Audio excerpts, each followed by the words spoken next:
আজকে যখন আমি ফেসবুকে দেখি আমার দাড়ি নাই, আমি লুঙ্গি পরা, এটা তো ভালো না। কারো মুখে আর্থিক খাতে লুটপাট, কারো মুখে টাকা পাচার, কেউ তুলে ধরেন দলবাজির চিত্র।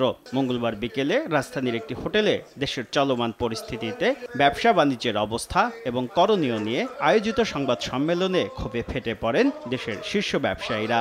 এই দেশ থেকে কোটি কোটি টাকা পাচার করা হয়েছে সরকারি আনুকূল্যে। 15 থেকে 30 টাকা হলো কেউ আল্লাহ তালি দিয়েছেন, গ্যাসের বিল কমার কথা বলেন নাই। ট্যাক্স ফাইলের সাথে অসামঞ্জস্য যে সম্পদগুলি থাকবে সেগুলো সরকারি কোষাগারে জমা করা হোক। পুলিশ সার্টিফিকেট নিতে 1.5 থেকে 2 কোটি টাকা নেওয়া হয়েছে। এই হারুন ব্যবসায়ীদের ক্ষোভের প্রেক্ষিতে মুষ্টিমেয় লোকের স্বার্থ রক্ষায় আর কোনো সরকারি প্রতিষ্ঠান বা আমলাতন্ত্রকে কাজ করতে দেওয়া হবে না বলে মন্তব্য করেন এফবিসিসিআইয়ের সাবেক সভাপতি আব্দুল আওয়াল মিন্টু। আমরা চাই যেই প্রতিষ্ঠানই হোক, যেগুলি মানুষের কল্যাণে প্রতিষ্ঠিত, মানুষের কল্যাণে কাজ করতে হবে। মুষ্টিমেয় লোকের জন্য কাজ করতে আর ভবিষ্যতে দেওয়া হবে না।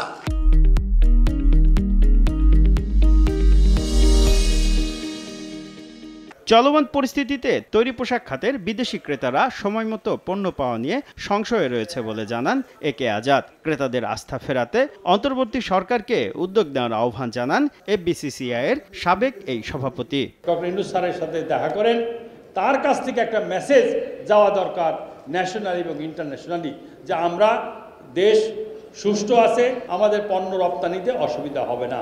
এ সময় গ্যাস বিদ্যুতের দাম বাড়িয়েও নিরবিচ্ছিন্ন সরবরাহ করতে না পারায় তৎকালীন সরকারের করা সমালোচনাও করেন ব্যবসায়ীরা। দলীয়করণ মুক্ত করতে চাই। শুভ খান, সময় সংবাদ, ঢাকা।